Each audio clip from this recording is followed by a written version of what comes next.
All right, everyone. Welcome to Tiger Talk Tuesday. We have a very special guest today. Don Stewart is in the house. For those of you that are new to this series, we are on episode 46 of transitioning to life after sports, whether it be due to injury, retirement, or unforeseen circumstances, as well as current athletes in sport. Now, Don is not retired. He is a current athlete. He is continuing his playing career, but has so many life lessons around transitions through his athletic career that we want to shine light on in this series. So for some of you who do not know Don, I'm going to give you a little background. He is 6'4". Holy cow, 6'4", 210, wide receiver from Northern New Jersey. His reach spans the United States, having played NCAA Division I football at both Stanford University in California and Wake Forest University in North Carolina.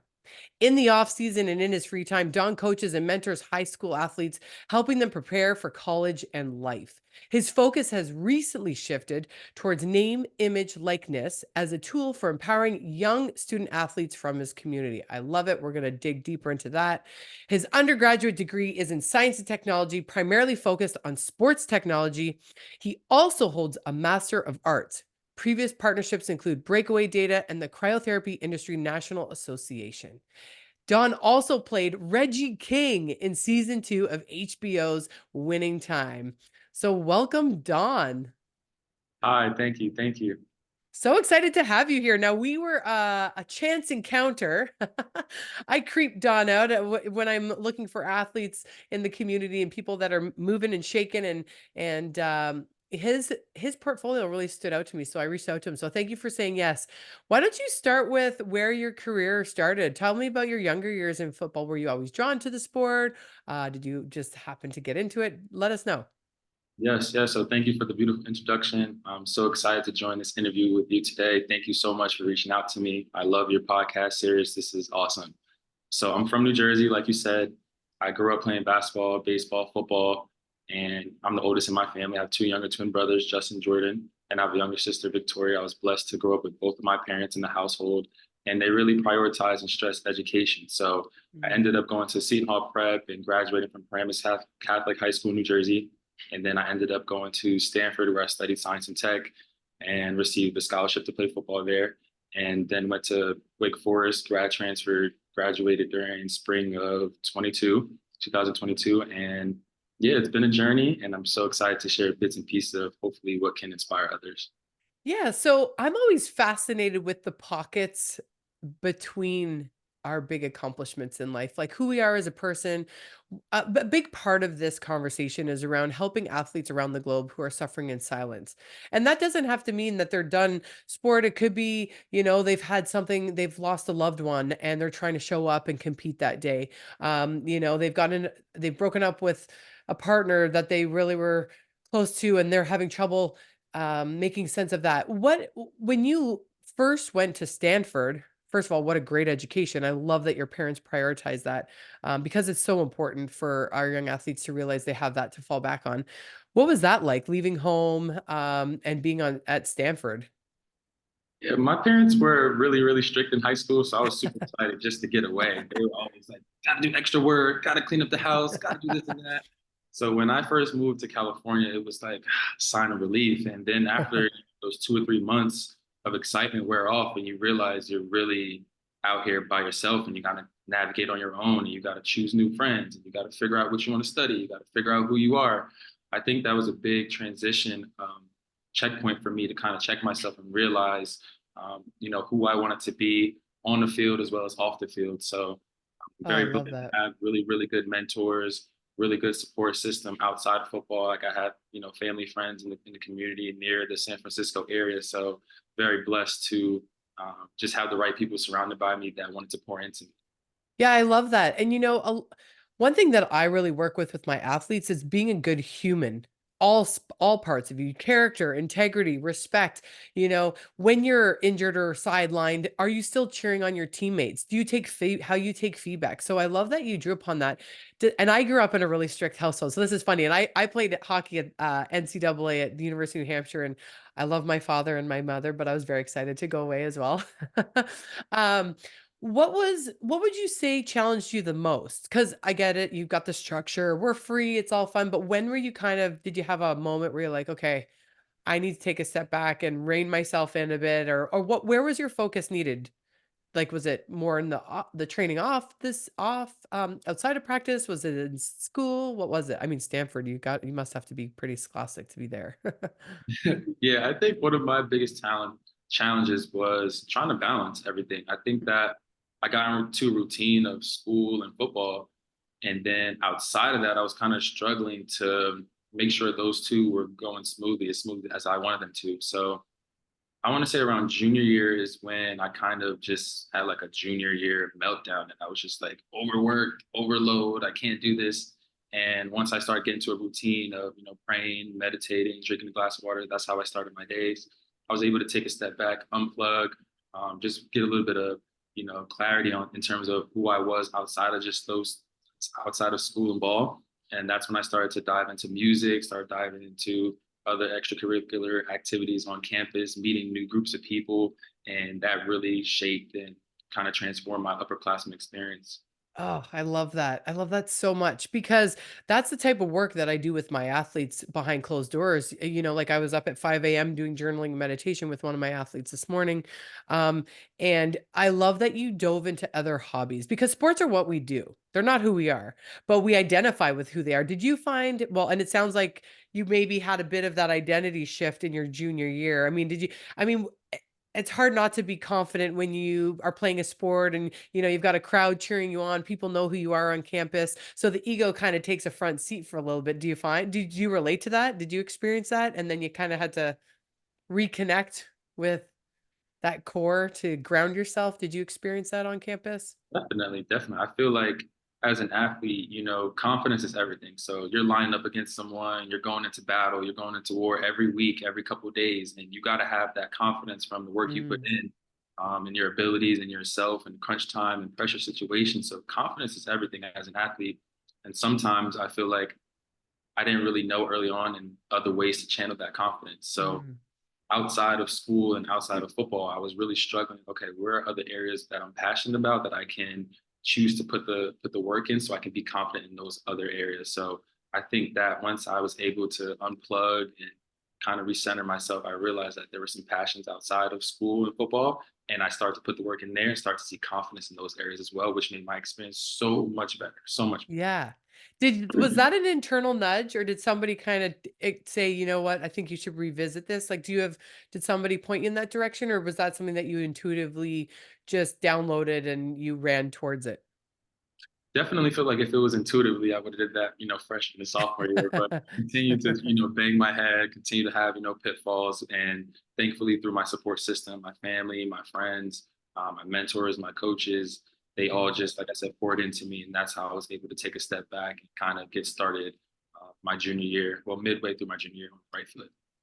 I love that. It's so important and it is something, and when we invest in ourselves that way while we're in our sport, it's less of a hit when we leave sport. Obviously, any transition that is abrupt, I talk to athletes that go through injury or their career stops because of some life experience, and that type of cut feels a lot harder. So I love that you're doing all these things to cultivate and nurture who you are as a person. What advice would you have for younger athletes listening to this who are playing in sport right now? I mean, I go down to as young as U11, up to the college level, and athletes that are retired now. But what one piece of advice, having gone through that experience, would you direct a young athlete in to say, start here? You don't have to bite everything off that I just gave you, but what would you tell them would be the first thing to start with? Great question. Great question. I feel that for me, I realized that even though I was going through a period where I was struggling and I was trying to figure out, my identity outside of school and football, it was hard for me to figure out what exact I wanted to do outside of school and football. Like if someone said, take away football, what do you do? It was kind of like, oh, like I don't know what to do. And I think that for younger athletes trying to figure out what their passions are, what they want to do, you can kind of start in your sport actually. Do you want to coach? Do you want to be a GM? Do you want to be a scout? And I would say kind of Mm, start there. What exactly do you enjoy about your sport? What are the parts that you love about your sport? And maybe we can start to pick apart some areas that you could see yourself working on the other side of just being an athlete. yeah, I love that. So powerful. And okay, so when school's done, where are you? So, you graduate, you've got amazing degrees. I want to get to this Reggie King character you played too. So that's pretty cool. I've done some extra work in a movie, which was definitely a neat experience. So I can kind of relate to sitting on scene for or sitting on set for hours and hours. But where were you in that transition piece after you graduated? Where was your headspace? What were you going for? Where are you now? Type thing. Tell us where Don's at. Yeah, so when I was at Stanford, I did a like medicine internship at the Stanford Children's Hospital in the summer. And then when I was at Wake Forest, I did like a sports science internship. So I definitely felt like going into sports medicine, sports science was kind of my route after I was going to finish school. Yep. And then as well as being, going through the professional athlete process for going to the NFL, I had my pro days at Stanford and at Wake. And, I had NFL workouts for Giants, Panthers, 49ers, Colts. And then I also had graduation because it was 2 years after COVID. So I had graduation. And during graduation was when I reconnected with one of my favorite professors at Stanford, Dr. Adam Banks. And he reconnected me with my RA at Stanford, who was Solomon Hughes. So Solomon played Kareem Abdul-Jabbar in Winning Time season 1. So we all hopped on a Zoom. We all reconnected. Like I said, started from Dr. Banks from graduation because he gave the speech for my major, and we all reconnected. And I told Solomon, like, yeah, I can get a call at any time. I'm on standby for NFL, but I'm trying to figure out what else I want to do. And he said, well, I think you'd be a good fit for this. And then I went out, I auditioned, and then a couple months later, I was on set for Winning Time season 2. So full circle moment right there. I love it. You know what I love, and athletes tuning in as well as parents. I love that you're still pursuing interests while waiting for your dream to actualize. Like you mentioned, different NFL camps, and I know you're out there and your career, you're still playing, which is awesome. But I love that you're still feeding those other parts of you, which is so important because when we feel happy and we're filling our bucket with all these other activities, when we go out and do our sport, we're just having fun and we're executing because our energy we have poured into our tank, right? And I love that you said prayer, meditation. Do you journal or do anything like that? Like, what do you do to deepen your connection to self? Yeah, so I feel like foundationally, it started off with just, glass of water, prayer, meditation before I started my day, before I even got off my phone. And sometimes I would journal, but there were parts where like bad things were happening and I'd be writing it down. Oh, forget this. I don't want to write in my journal. So I need to be consistent with that. But I do think that journaling is very key to deepening myself. I love that you said that. Okay, so people listen up. I get this all the time. Janine, I don't want to journal. I don't want to write it down. Like there's a lot of resistance around journaling. I will tell you, having gone through my breast cancer journey, and I've written on and off throughout all my years, and I'm 42 right now. But when I started writing, the whole world opened up to me.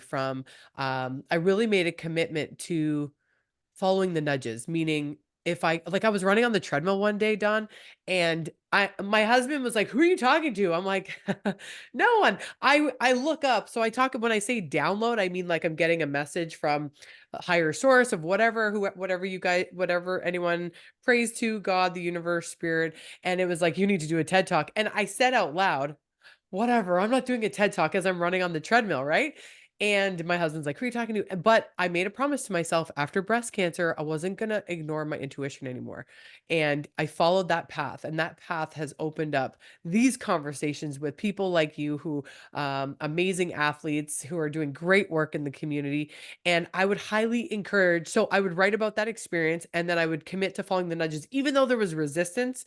So I even tell my athletes that I work with, like write where are you resisting? Because typically where whatever we're resisting, we know we should be doing that, but for whatever reason we're not. And I'd write down like why is this coming up for me?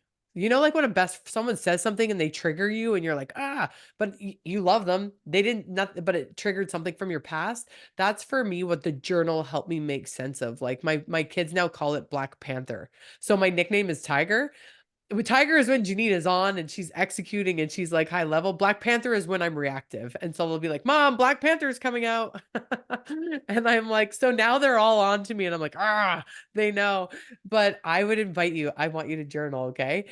And any athlete listening, no matter at what age, it is so remarkable. So tell me what that experience was for on HBO. Is that something that you were interested in, or are you planning on heading in that direction? If that Is that a door that you kind of felt was neat to open, or?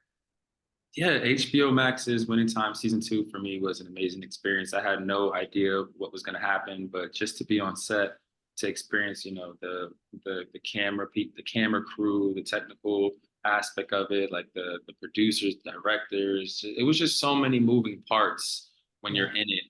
You get to recognize where you think you would fit outside of the role that you currently have.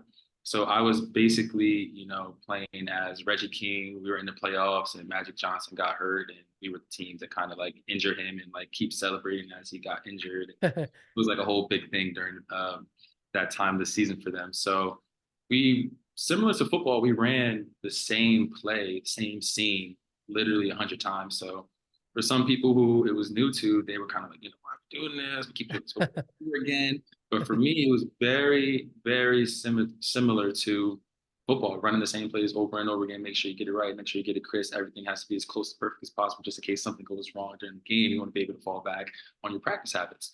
So going back to being on set, I think I was super comfortable. I think it was super natural for me to keep doing the same thing over and over again. And I was also inspired by other people, how well, they, how detailed they were, how much effort they gave, and how high energy that they had on set, being there from 5 a.m. all the way to 10, 11, 12 Oh, o'clock yeah, at they're long days. night again the next day. So I definitely can see myself in the production world, whether that be a director, producer, storyteller. So I definitely learned a lot from that experience, and I'm so glad Solomon recommended me for the opportunity.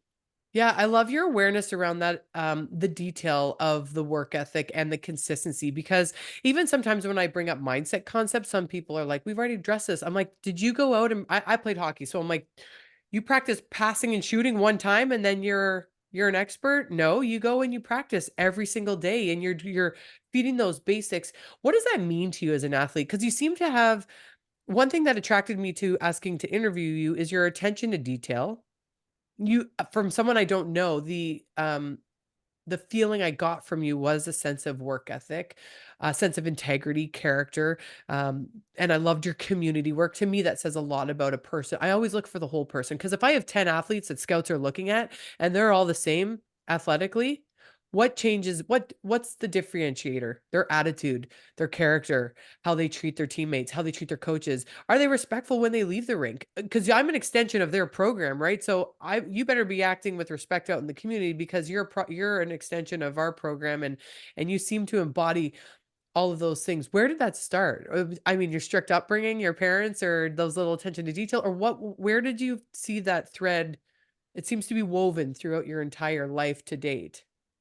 Definitely embedded in me at an early age. I feel like my grandparents passed down those morals, those habits, those values down to my parents, and my mom made sure that I was in church, and my mom made sure that during the holiday season we would give back to the community, and my mom made sure that when I got to Stanford, I continued to make sure I was involved in the community. So whether that was reading to the kids at the hospitals or visiting schools or forming community events around Stanford athletics, that was something that was definitely instilled by my parents, and I'm glad that they allowed me to see a different side of just being recognized as an athlete. I definitely love being recognized on campus. Hey, like that's Don. He came and rode bikes with us at Palo Alto. So Uh that was definitely instilled into me by my parents.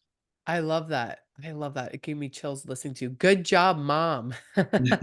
I know. I think a lot of athletes, we put in so much time and effort, but now that I'm a parent myself, I'm like, oh gosh, I really preferred being on the other side of the glass, like being the one skating all the time, dropping them off an hour before, waiting for them to change afterwards. It's like a whole 3, 4 hour thing. I really took it for granted when I was going through it. I was grateful. I was always a grateful, um, child and teenager and young adolescents growing up, but I definitely am like, "Whew," being on the other side. So thanks to all the parents out there that are, instilling these values and morals in our young athletes, because we're the future generations that are going to take care of the next, right? And we're going to pass it down. Talk to me about mentorship. On your bio, um, can you explain his focus has recently shifted towards name, image, likeness as a tool for empowering young student athletes from his community. Explain to me what that means to you. Yes. So for me, right before I was actually on set for Winning Time, I was able to coach at one of the high schools I attended before I I went to Stanford. So I went back to Seton Hall Prep, coached football there. So I had a different perspective being a student athlete at the highest level and then coming down to its foundational point at ninth graders, so 14-year-olds. And they were just so, eager to learn. They were so hungry, but so, naive in terms of what actually happens when you get to college, when you move far away, when you're in a, crunch situation, trying to do exams and trying to fight for a spot at the same time. So I really took a step back and I enjoyed the moment, and those kids are awesome. I love those Seton Hall Prep kids, and I started to, so NIL passed my senior year, my last year at Wake in the summer.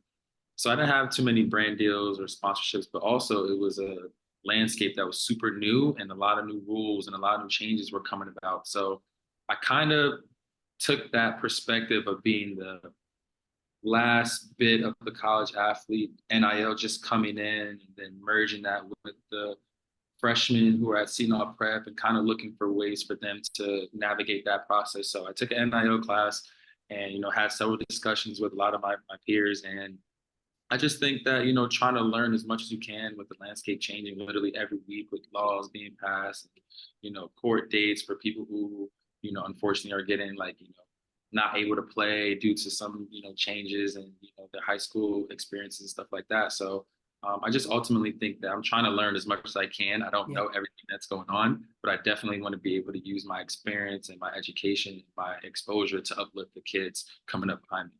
I love that. I love that. I picture someone on the top of the mountain, like reaching down to pull them up. That's the vision that I have of the work you're doing. So thank you for that. I mean, we all know we need more light workers in this world. Any words? I mean, you touched on something when you were saying, they don't, the younger generations, they don't really have an awareness of really what's to come. And just hearing your story and your work ethic and your self-awareness, what I feel like I'm hearing, and you can correct me if I'm wrong, is the attention to work ethic. We can figure it all out. We can figure anything out, but that attention to detail, I talk a lot about when we say yes to things, who gets the no.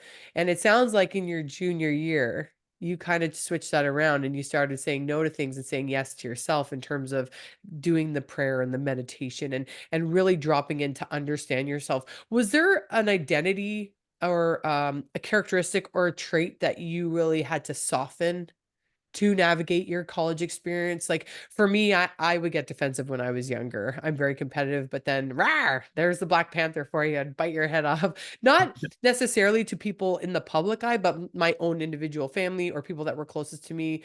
My husband would probably be watching this and nodding his head. He triggers me. It probably reminds me of my father because my father was very strict growing up. But was there a part of you that you had to navigate that was actually holding you back from being a great athlete that mentally you had to overcome? Ooh, that's an interesting question. I think that for me, Janine, one of the biggest roadblocks for me was probably procrastination. Mm, I I hear think, this a lot with athletes. yeah, I think that I had my structure, I got into routine, I found my balance, and then sometimes I would still, try to wait a little bit to do this or wait a little bit to do that, whether that was like treatment in the training room or watching a little bit more film or going to office hours to see my teacher. It was always like, I got time, I'll Mm, wait. And then something comes up and then you're scrambling trying to figure it out.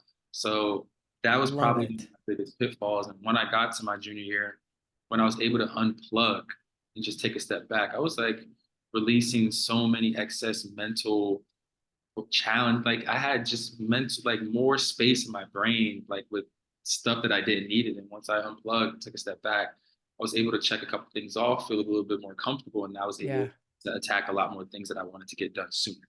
Ah, what a great ending to this amazing interview because the conversation around cell phones comes up all the time too.